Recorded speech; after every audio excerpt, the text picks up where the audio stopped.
നിങ്ങളിൽ ആരെങ്കിലും ചെയ്യാത്ത കുറ്റത്തിന് ജയിലിൽ കിടന്നിട്ടുണ്ടോ? നിങ്ങളൊരു ബസ്സിൽ യാത്ര ചെയ്യുകയാണെന്ന് കരുതുക. ബസ്സിൽ ഒരു ബോംബ് പൊട്ടുന്നു. നിങ്ങളാണ് ബോംബ് വെച്ചതെന്ന് പറഞ്ഞ് പോലീസ് നിങ്ങളെ പിടിക്കുന്നു. നിങ്ങൾ എങ്ങനെ നിങ്ങൾ നിരപരാധിയാണെന്ന് തെളിയിക്കും?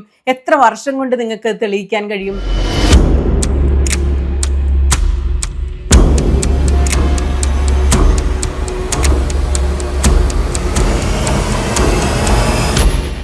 ചെയ്യാത്ത കുറ്റത്തിന് ജയിലിൽ കിടക്കുക എന്നത് സഹിക്കാൻ കഴിയാത്ത അനുഭവമാണ്. ചെയ്യാത്ത കുറ്റത്തിന് ജയിലിൽ കിടക്കുന്നത് നിങ്ങളെ മേൽ ഭീകരവാദ കുറ്റം കൂടി ചുമത്തിക്കൊണ്ടാണെങ്കിലോ അത് അതിനേക്കാളൊക്കെ ഭയങ്കര ഭീകരമായിരിക്കും. കാരണം പോലീസ് കസ്റ്റഡിയിലെ, കോടതിയിലെ, ജയിലിലെയൊക്കെ കടുത്ത മാനസിക ശാരീരിക പീഡനാനുഭവങ്ങൾ. ഇത് മാത്രമല്ല, ജയിലിന് പുറത്ത് കുടുംബാംഗങ്ങൾ അനുഭവിക്കുന്ന അതികഠിനമായ ട്രോമ ഇതിൽ ഉൾപ്പെടും. നീണ്ട കാലങ്ങൾ ജയിലിൽ കഴിഞ്ഞ് നിരപരാധി എന്ന് കണ്ടെത്തി അവിടെ നിന്ന് ഇറങ്ങുമ്പോഴേക്കും ജീവിതം കഴിഞ്ഞു പോയിട്ടുണ്ടാകും. കുടുംബം അങ്ങേയറ്റം തകർന്നിട്ടുണ്ടാകും. മരണം മാത്രമാണ് പോംവഴി എന്ന അവസ്ഥയിലേക്ക് നിങ്ങൾ അടിമുടി മാറിയിട്ടുണ്ടാവും. നിങ്ങൾ ജയിലിൽ പോകുമ്പോൾ നിറം പിടിപ്പിച്ച കഥകൾ എഴുതി പിടിപ്പിച്ച മാധ്യമങ്ങളൊന്നും നിങ്ങൾ നിരപരാധിയായി പുറത്തിറങ്ങുമ്പോൾ ആ വാർത്ത അതേ പ്രാധാന്യത്തോടു കൂടി നൽകുക പോലുമില്ല. അതുകൊണ്ട് ആരും അറിയുകയേ ഇല്ല നിങ്ങൾ കുറ്റവാളിയല്ലെന്ന്. കുറ്റവാളിയായി ജയിലിൽ പോയതേ ആളുകൾ അറിയൂ. മോഡിഫൈഡ് ഇന്ത്യയിൽ മുസ്ലിം സമുദായത്തിൽപ്പെട്ട നിരവധി മനുഷ്യർ കഴിഞ്ഞ കുറച്ചു കാലമായി അനുഭവിക്കേണ്ടി വരുന്നത് സമാനതകളില്ലാത്ത ഈ ക്രൂരതയാണ്. നീണ്ട വർഷങ്ങൾ ജയിലിൽ കിടന്ന ശേഷം നിരപരാധി എന്ന് കോടതി കണ്ടെത്തി പുറത്തിറങ്ങുന്ന മനുഷ്യരുടെ പട്ടികയിൽ പുതിയ ഒരാൾ കൂടി കടന്നു വന്നിരിക്കുന്ന ദിവസമാണ്. ഇക്കഴിഞ്ഞ ദിവസമാണ്, 2 ദിവസങ്ങൾക്ക് മുമ്പാണ് അലഹാബാദ് ഹൈക്കോടതി ഇക്കാര്യത്തിൽ ഗംഭീരമായൊരു വിധി പുറപ്പെടുവിച്ചത്. 29 വർഷങ്ങൾ ജയിലിൽ കിടന്ന ശേഷം പഞ്ചാബിലെ ലുധിയാന സ്വദേശിയായ മുഹമ്മദ് ഇല്യാസ് ആണ് ജയിലിൽ നിന്നിറങ്ങിയത്. 1996 ഉത്തർപ്രദേശിലെ ഗാസിയാബാദിലുണ്ടായ ബസ് ബോംബ് സ്ഫോടന കേസിൽ അറസ്റ്റിലായ മുഹമ്മദ് ഇല്യാസിനെ ഒരു തെളിവുമില്ല എന്ന് കണ്ടാണ് കോടതി വെറുതെ വിട്ടത്. ചുമ്മാ വിടുക മാത്രമല്ല കേട്ടോ, സമാനമായ മറ്റനേകം കേസുകളിൽ സംഭവിച്ചതുപോലെ അന്വേഷണ ഏജൻസിയെ, പ്രോസിക്യൂഷനെയൊക്കെ നിശിതമായി വിമർശിച്ചുകൊണ്ടാണ് ജസ്റ്റിസ് സിദ്ധാർത്ഥ്, ജസ്റ്റിസ് റാം മനോഹർ നാരായൺ മിശ്ര എന്നിവർ അടങ്ങിയ ഡിവിഷൻ ബെഞ്ച് ഈ 51 പേജുകളുള്ള വിധിന്യായം പുറപ്പെടുവിച്ചത്. കെട്ടിച്ചമച്ച ഈ കേസിലെ പ്രതിയെ വെറുതെ വിടുന്നത് അങ്ങേയറ്റം വേദനയോടെയാണെന്നാണ് വിധിന്യായത്തിൽ പറയുന്നത്.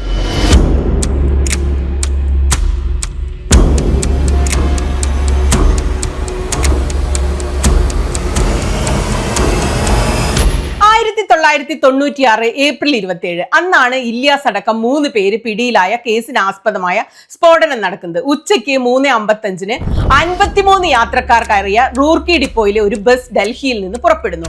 പിന്നീട് മോഹൻ നഗറിൽ നിന്നും 14 യാത്രക്കാർ കൂടി ബസ്സിൽ കയറുന്നു. വൈകുന്നേരം 5 മണിയോടെ ബസ് ഗാസിയാബാദിലെ മോദി നഗർ പോലീസ് സ്റ്റേഷൻ പരിധിയിലെത്തി. ബസ് മുന്നോട്ട് നീങ്ങുന്നതിനിടെ പെട്ടെന്ന് മുൻഭാഗത്ത് അതിശക്തമായ സ്ഫോടനം ഉണ്ടാകുന്നു. 10 യാത്രക്കാർ സംഭവ സ്ഥലത്ത് മരിക്കുന്നു. 48 യാത്രക്കാർക്ക് പരിക്കേൽക്കുന്നു. മൃതദേഹങ്ങൾ ലോക കഷ്ണങ്ങൾ കണ്ടെത്തിയതായി പോസ്റ്റ്മോർട്ടം റിപ്പോർട്ട് പറയുന്നു. ബോംബ് സ്ഫോടനത്തെ തുടർന്നുള്ള അമിതമായ രക്തസ്രാവം മൂലമുണ്ടായ ഷോക്ക്, രക്തസ്രാവവും കാരണമാണ് മരണങ്ങൾ സംഭവിച്ചതെന്ന് പോസ്റ്റ്മോർട്ടം റിപ്പോർട്ട് പുറത്തുവരുന്നു. എങ്ങനെയാണ് സ്ഫോടനം നടന്നത് എന്ന കാര്യം സ്ഥിരീകരിച്ച് പിന്നാലെ ഫോറൻസിക് റിപ്പോർട്ട് പുറത്തുവരുന്നു. ബസിന്റെ ഇടതുഭാഗത്തായി ഡ്രൈവറുടെ സീറ്റിനടിയിൽ സ്ഥാപിച്ച ബോംബാണ് പൊട്ടിത്തെറിച്ചതെന്ന് റിപ്പോർട്ടിൽ പറയുന്നു. കാർബണുമായി കലർന്ന RDX ആണ് പൊട്ടിത്തെറിച്ചത്. റിമോട്ട് കൺട്രോൾ വഴിയാണ് സ്ഫോടനം നടത്തിയതെന്നും ഫോറൻസിക് പരിശോധനയിൽ തെളിഞ്ഞു.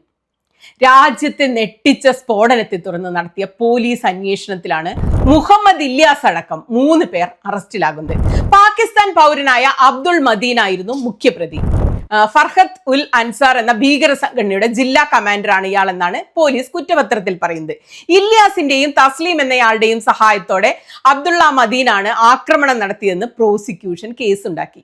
ജമ്മു കാശ്മീരിലെ ഭീകരവാദ സംഘടനകളുടെ നിർദ്ദേശപ്രകാരമാണ് പഞ്ചാബിലെ ലുധിയാനയിൽ സ്ഥിരതാമസക്കാരനായ മുഹമ്മദ് ഇല്യാസ് പാക് പൗരനായ അബ്ദുൾ മദീനുമായി ഗൂഢാലോചന നടത്തിയെന്നായിരുന്നു കുറ്റപത്രം. 13 വർഷങ്ങൾക്ക് ശേഷം 2013 വിചാരണ കോടതി വിധി പുറപ്പെടുവിച്ചു. തസ്ലീം എന്ന പ്രതിയെ കോടതി കുറ്റവിമുക്തനാക്കി. എന്നാൽ അബ്ദുൾ മദീൻ, മുഹമ്മദ് ഇല്യാസ് എന്നിവരെ IPC 302/34, 307/34, 427/34, 120B, 121A, 124A സ്ഫോടക വസ്തു നിയമത്തിലെ 4, 5 എന്നീ വകുപ്പുകൾ പ്രകാരം കുറ്റക്കാരായി വിധിച്ചു. ഇരുവർക്കും ജീവപര്യന്തം തടവ്, വിവിധ കഠിന തടവുകൾ, പിഴ ഒക്കെ ശിക്ഷ വിധിച്ചു. തസ്ലീമിനെ കുറ്റവിമുക്തനാക്കിയെങ്കിലും സർക്കാർ ഇതിനെതിരെ അപ്പീൽ പോയില്ല. പക്ഷെ താൻ നിരപരാധിയാണെന്നും പോലീസ് കുടുക്കിയതാണെന്നും പറഞ്ഞ് മുഹമ്മദ് ഇല്യാസ് ഹൈക്കോടതിയെ സമീപിച്ചു. ഈ കേസിലാണ് ഇക്കഴിഞ്ഞ ആഴ്ച ഡിവിഷൻ ബെഞ്ച് വിധി പറഞ്ഞത്. സംഭവം കഴിഞ്ഞ് 29 വർഷത്തിന് ശേഷം. ഡൽഹിയിൽ നിന്ന് പുറപ്പെടുന്നതിന് മുമ്പാണ് ബസ്സിൽ ബോംബ് വെച്ചത്. ആരാണ് ഈ ബസ്സിൽ ബോംബ് വെച്ചത്? അതിന് യാതൊരു സാക്ഷികളും ഉണ്ടായിരുന്നില്ല.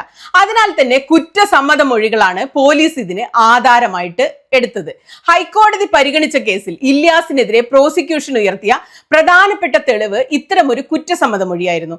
1997 ജൂണിൽ അറസ്റ്റിലായ ശേഷം CIDയിലെ സെക്ടർ ഓഫീസറിന്റെ മുന്നിൽ ഇല്യാസ് നടത്തിയ കുറ്റസമ്മതത്തിന്റെ ഓഡിയോ കാസറ്റാണ് പ്രോസിക്യൂഷൻ ഹാജരാക്കിയത്.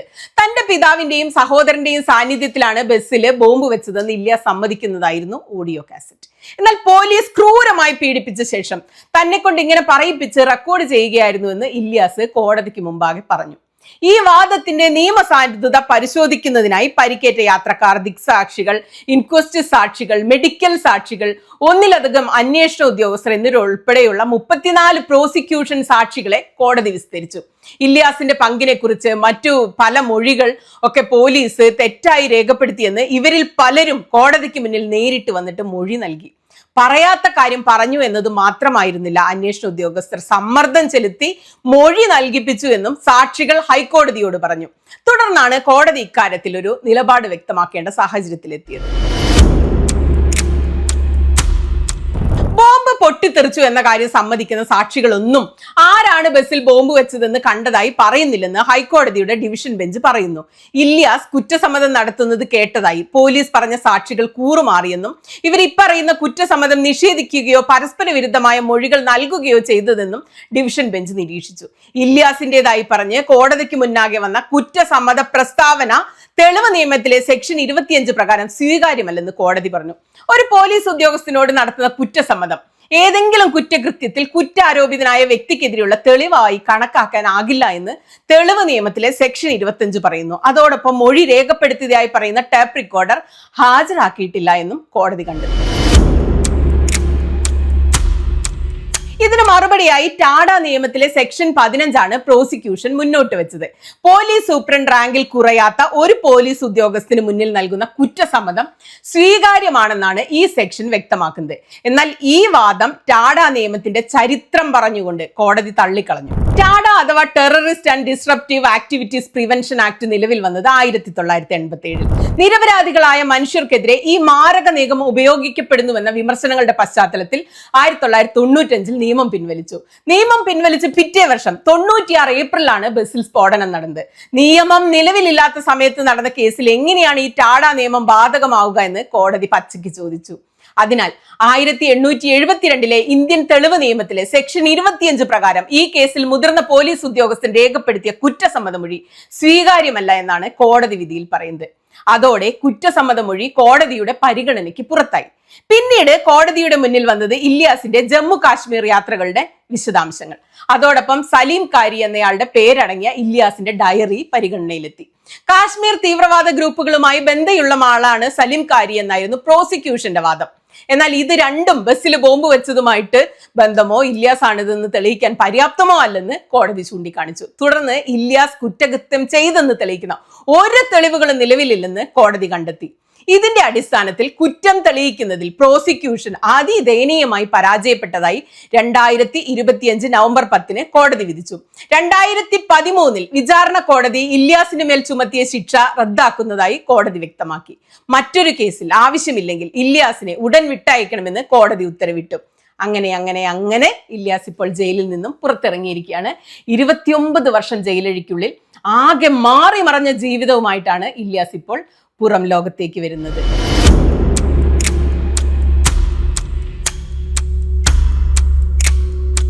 ഭീകരവാദ കേസുകളിൽ പ്രതികളാക്കി ജയിലിൽ അടയ്ക്കുക, അനേകം വർഷങ്ങൾ തടവറയ്ക്കുള്ളിൽ കഴിഞ്ഞ ശേഷം കോടതിയുടെ കാരുണ്യത്താൽ മോചിപ്പിക്കപ്പെടുക, കോടതി പോലീസിനെയും പ്രോസിക്യൂഷനെയും അറഞ്ചം പുറഞ്ചം വിമർശിക്കുക.